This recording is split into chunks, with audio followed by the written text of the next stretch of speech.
नमस्कार, मैं शास्त्री प्रवीण कुमार शर्मा आपको नीति शतक के कुछ श्लोकों के बारे में बताऊंगा। पहले हमने 10 श्लोकों के बारे में जाना। इसी श्रृंखला में हम उसके बाद के 10 श्लोकों के बारे में अध्ययन करेंगे। 11वां श्लोक यह है, शक्यो वारितुम जरेन हुतबुक छत्रेण सूर्यतापो नागेंद्रो निशतांकुशेन समदो दंडेन गो गदर्वई व्याधि वेश संग्रहेश्च विधि मंत्रई प्रयोगैर्विषम सर्वस्य औषधिम अस्ति शास्त्र विहितम मूर्खस्य न अस्ति औषधा। शक्यो समर्थ होते हैं वारितुम निवारण करने में, जलीन मतलब जल के द्वारा, हुतबुक होती है अग्नि। हम अग्नि को प्रचंड, अगर अग्नि का स्वरूप है, अग्नि जल रही है और उससे हमको निवारण उससे चाहिए तो हम जल के द्वारा उसका निवारण कर सकते हैं, उसको शांत कर सकते हैं। छत्रेण सूर्य तापो, और सूर्य के ताप को, अत्यधिक गर्मी को अगर निवारण करना हो तो छत्र होती है छाता। छाते के द्वारा सूर्य के ताप को हम कम कर सकते हैं। नागेंद्रो निस्तांकुशेन समदो दंडेन गो गदर्भई। नागेंद्र होता है हाथी। हाथी को एक नुकीले अंकुश के द्वारा उसका निवारण किया जा सकता है, उसको अंकुश लगाया जा सकता है, उसको रोका जा सकता है। इस प्रकार का अर्थ बताया गया है। समदो दंडेन गो गदर्भई, और गो और गधे, गदर्भ होता है गधा, उसको दंड के द्वारा शांत किया जा सकता है। व्याधि भेषज संग्रहिश्च विविधैर मंत्र प्रयोगैर्विषम, और व्याधि को अनेक प्रकार की औषधियों के संग्रह के द्वारा निवारण किया जा सकता है, रोगों को रोका जा सकता है, और विविध मंत्र प्रयोगई विषम, और विष के प्रकोप को, विष के प्रभाव को विभिन्न प्रकार के मंत्र इत्यादियों के द्वारा रोका जा सकता है। इस प्रकार से भर्तृहरि जी ने नीति शतक में बताया गया है। लेकिन किंतु इस चीज़ में समर्थ नहीं हो सकते कि सर्वस्य औषधिम अस्ति शास्त्र विहितम, शास्त्रों के अंतर्गत, शास्त्र अनुकूल सभी समस्याओं का निदान होता है। ऊपर कही गई जितनी भी बातें हैं उनका सब चीज़ का निदान होता है, परंतु मूर्खस्य न अस्ति औषधि। लेकिन मूर्ख व्यक्ति का कोई भी औषधि नहीं होती, अर्थात उसको समझाने बुझाने का कोई भी तरीका नहीं होता है। मूर्ख व्यक्ति को अपने अनुकूल किसी भी विधि से नहीं किया जा सकता। प्रस्तुत श्लोक में इस प्रकार से बताया गया है। अतः हमें मूर्ख व्यक्ति के साथ में व्यवहार करने के साथ साथ बहुत ही सतर्कता से अपने जीवन में व्यवहार करना चाहिए। इस प्रकार से इनका उपदेश दिया गया है इन्होंने। प्रस्तुत श्लोक में विद्या से विहीन व्यक्ति की किस प्रकार की दशा होती है, वह किस प्रकार व्यवहार करता है, बताया गया है इसमें कि साहित्य संगीत कला विहीन साक्षात पशु पुच्छ विषाणहीन तृणम ने खादन अपि जीवमान है तद भागधेयम परम पशुनाम। साहित्य से, संगीत से और किसी भी कला से रहित जो मनुष्य होता है वह किस प्रकार का होता है, साक्षात पशु पुच्छ विषाणहीन, वह साक्षात ही बिना सींग और पूँछ वाला एक पशु है। बिना साहित्य और संगीत वाले व्यक्ति की उपमा एक बिना सींग वाले और बिना पूँछ वाले पशु से की गई है। और वह किस प्रकार से होता है, तृणम न खादन अपि जीवमान है, वह तिनका ना खाते हुए, अर्थात वह अपने जीवन में घास इत्यादि जिस प्रकार पशु खाते हैं वह ना खाते हुए अपने इस जीवन में विचरण करता है। और यह जो प्रवृत्ति है भागधेयम परम पशुनाम, पशुओं के लिए बहुत ही भाग्यवान चीज़ है, मतलब उनके भाग्य के अनुकूल है जो इस प्रकार का व्यक्ति घास इत्यादि नहीं खा पाता है, वरना पशुओं के लिए घास इत्यादि भी कम पड़ जाता। यानी उसकी प्रवृत्ति बताई गई है कि वो मूर्ख व्यक्ति अपने जीवन किस प्रकार से विचरण करता है। इस श्लोक में भर्तृहरि जी ने बताया है कि व्यक्ति को साहित्य, संगीत, कला, विज्ञान इत्यादि का ज्ञान होना आवश्यक होता है, उसके बिना पशु के समान होता है व्यक्ति। अगले श्लोक में जो 13 नंबर का श्लोक है उसी प्रकार से बताया है। विद्या के गुणों के बारे में इसमें वर्णन किया गया है कि जो हमारे जीवन में विद्या होती है उसके क्या क्या गुण होते हैं, क्या क्या लाभ होते हैं। ये साम न विद्या तपो न दानम ज्ञानम न शीलम न गुणो न धर्मम। ये साम न विद्या तपो न दानम ज्ञानम न शीलम न गुणो न धर्म ते मृत्युलोके भूवि भारभूता मनुष्य रूपेण मृगास चरन्ति। ये साम, ये उन व्यक्तियों के लिए प्रयोग किया गया है जो व्यक्ति विद्या से रहित हैं, जो ना तप जानते हैं, ना दान देना जानते हैं, ना जिनके अंदर में ज्ञान है, ना शील व्यवहार है, अच्छे आचरण नहीं है जिनमें, और ना ही किसी प्रकार का कोई गुण है, ना कोई धर्म है जिनका। इस प्रकार के व्यक्ति ते, यानी उस प्रकार के व्यक्ति मृत्युलोक में, इस नश्वर संसार में, इस भूमि पर भारभूता एक भार के समान अपने जीवन को व्यतीत करते हैं, भार हैं, और मनुष्य रूपेण मृगास चरंती, एक साक्षात मनुष्य के रूप में मृग के समान विचरण करते हैं। अर्थात इसमें विद्या के गुणों का वर्णन किया गया है। अगले श्लोक में बताया कि वरम पर्वत दुर्गेशु भ्रांतम वनचरई सह ने मूर्ख जन संपर्क है सुरेंद्र भवनेशु अपि, कि मूर्ख व्यक्ति के साथ रहना किस प्रकार से दुष्कर होता है, ऐसा वर्णन हमने पहले भी किया है, समझा है, देखा है।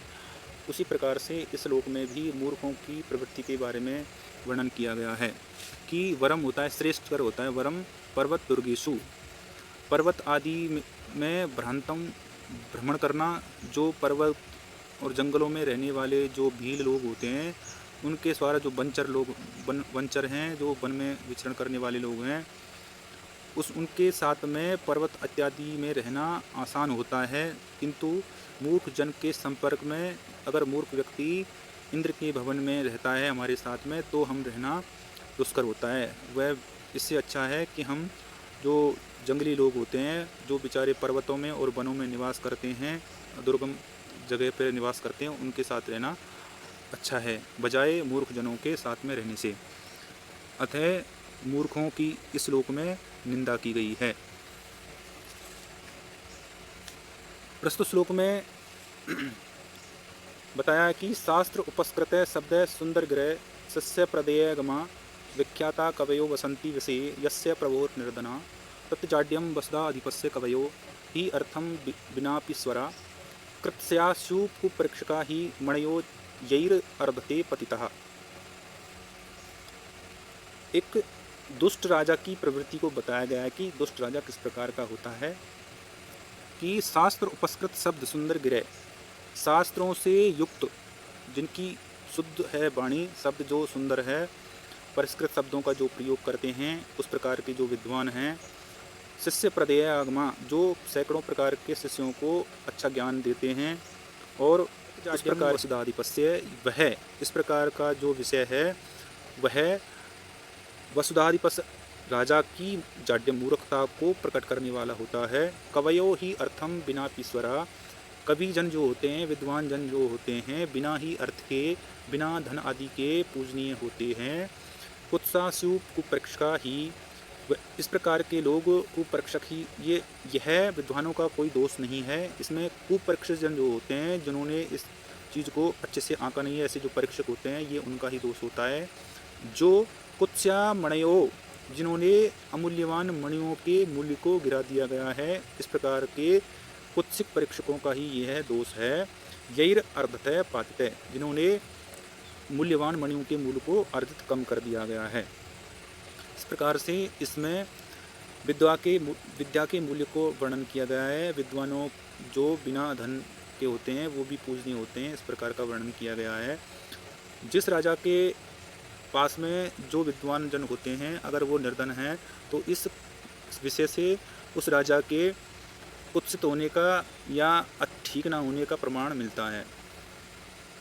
भर्तृयाति ने गोचरम किम अपि समम पुष्णाति यत सर्वदा अपि अर्थिभ्य प्रतिपाद्यमानम ऐनसम प्राप्नोति वृद्धिं पराम कल्पान्तेषु अपि न प्रयाति निधनम विद्याख्यम अंतर्धनम येषां तान् प्रति मानमुज्यते नृपाः कयतै सह स्पर्धते।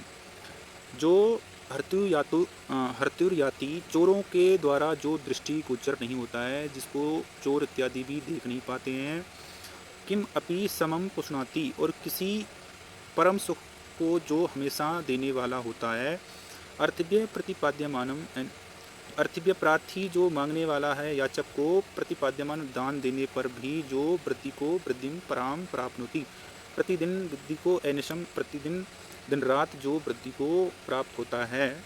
कल्पांतेषु अपि न प्रयाति, और प्रलय काल में भी जो नष्ट नहीं होता है। निधनम विद्याख्यम अंतर्धनम, विद्या रूपी जो छुपा हुआ जो अंतर्धन है, आंतरिक जो धन होता है, वह प्रलय काल में भी नष्ट नहीं होने वाला होता है।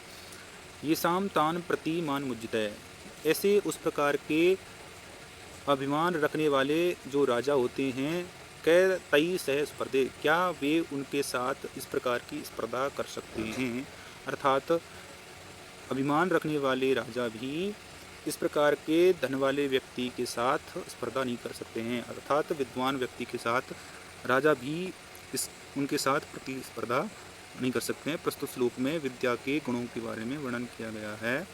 अगला नंबर का 7वां नंबर का श्लोक है। इसमें बताया गया है कि अधिगत परम अर्थान पंडितान मा वंस्था तृणम इव लघु लक्ष्मीर न एव तान समृद्धि अभिनव मद लेख श्यामल गंड स्थलानाम ने भवती विस्तंतु वारणम वारणानाम। कि जो विद्वान जो लोग होते हैं उनकी प्रवृत्ति किस प्रकार की होती है। जो विद्वान लोग जिन्होंने शास्त्रों इत्यादियों के अर्थ को अधिगत किया है, अर्थ को जाना है, समझ लिया है, उस प्रकार के विद्वानों को तृणम इव लघु लक्ष्मी न एव तान समृद्धि, उस प्रकार के विद्वानों को लक्ष्मी रूपी तंतु के द्वारा बांधा नहीं जा सकता है, क्या उनको लक्ष्मी के द्वारा अपने वश में नहीं किया जा सकता है। इस प्रकार से नहीं किया जा सकता है।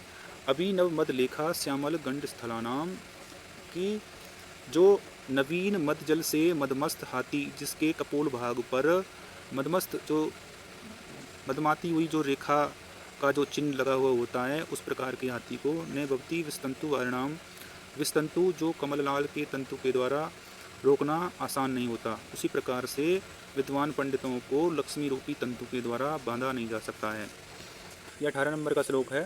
अम्बोजनी वन विहार विलासम एवं हंसस्य हंति नितराम कुपितो विधाता ना तु अस्य दुग्ध जल भेद विदौ प्रसिद्धाम व दग्ध कीर्तिम अपहर्तुम असौ समर्थ है। कुपितो विधाता हंसस्य अम्बोजनी वन विहार विलासम एवं हंति नितराम। कुपित क्रोधित जो विधाता है हंस के कमल सरोवर में विचरण करने वाले उस सुख को दूर कर सकता है, उससे रहित कर सकता है। अगर विधाता ब्रह्मा उससे रुष्ट हो जाए तो वह हंस को वनों में जो सरोवर है उसमें विचरण करने से जो उत्पन्न जो सुख है उससे रहित कर सकता है। किंतु न तो अस्य दुग्ध जल भेद विधौ प्रसिद्धाम, उसके दूध और जल को अलग अलग करने के जो प्रसिद्ध उसका विदग्ध गुण लक्षण है, उसकी उस कीर्ति को विधाता उसको दूर उससे नहीं कर सकता है। इस प्रकार से इस श्लोक में बताया गया है। इससे अगला श्लोक 19वां है, उसमें वर्णन किया गया है कि जो हमारा जो अलंकार होते हैं वो किस प्रकार के होते हैं, वो कौन सा अलंकार हमारे लिए सबसे अच्छा अलंकार है। इसमें बताया कि केयूराणी ने भूषयंती पुरुषा हराह ज्वला चंद्रोज्ज्वला न स्नानम न विलेपनम न कुसुमम न अलंकृता मूर्धजा वाणी एकम संग अलंकरोति पुरुषम ये संस्कृता धारेत क्षीयन्ते खलु भूषणानि सततम बाघ भूषणम भूषणम।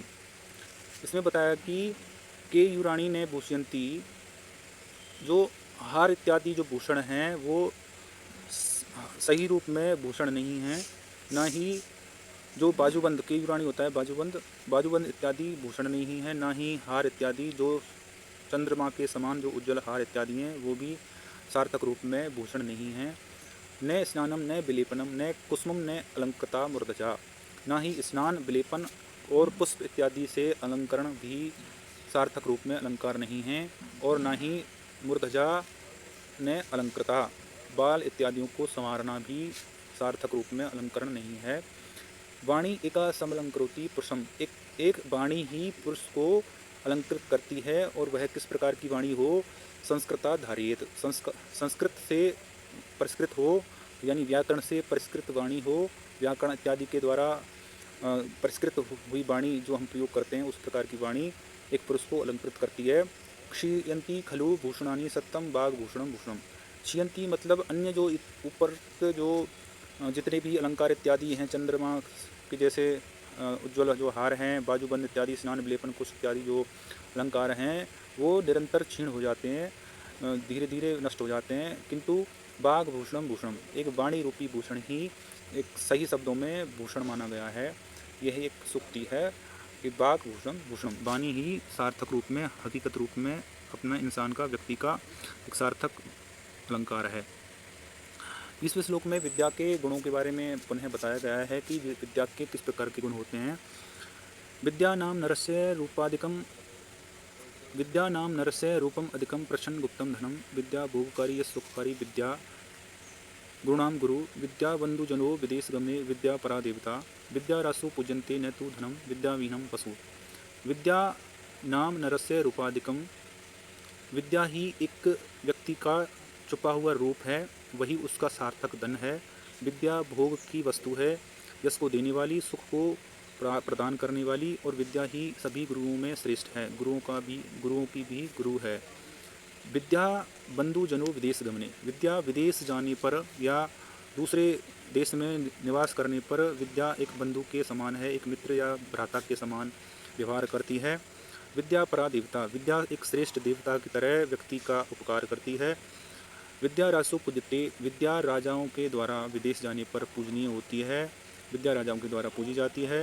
न तो धनम, ना कि धन को, अर्थात राजाओं के द्वारा भी विद्वान लोग पूजे जाते हैं, धन की पूजा नहीं की जाती है। विद्या विहीन पशु, विद्या से रहित व्यक्ति साक्षात पशु है, अर्थात विद्या से रहित व्यक्ति को एक पशु के समान बताया गया है, पहले भी वर्णन किया गया है। इन श्लोकों में विद्या के गुणों को वर्णन किया है। अतः इस श्लोकों में हमने पढ़ा है कि मूर्ख व्यक्तियों के व्यवहार कैसा होता है, उनके आचरण कैसा होता है, उनसे कैसे व्यवहार करना चाहिए, सज्जनों की संगति से हमें क्या लाभ मिलता है, सज्जनों के साथ संगति करने से क्या लाभ होते हैं, और एक अविद्या और विद्या से रहित और विद्यावान यानी विद्वान पुरुषों में भेद किया गया है। विद्वान पुरुष कहाँ कहाँ पूजे जाते हैं, उनको क्या लाभ होता है, और विद्वान लोगों पे एक इस प्रकार का गुण होता है जो कभी भी किसी भी परिस्थिति में नष्ट नहीं होता है। अतः ये श्लोक बहुत ही जीवन से संबंधित हैं, लाभकारी हैं। अतः आपसे आशा रहेगी आप इनको पढ़िए, समझिए और ज्ञान प्राप्त कीजिए। नमस्कार।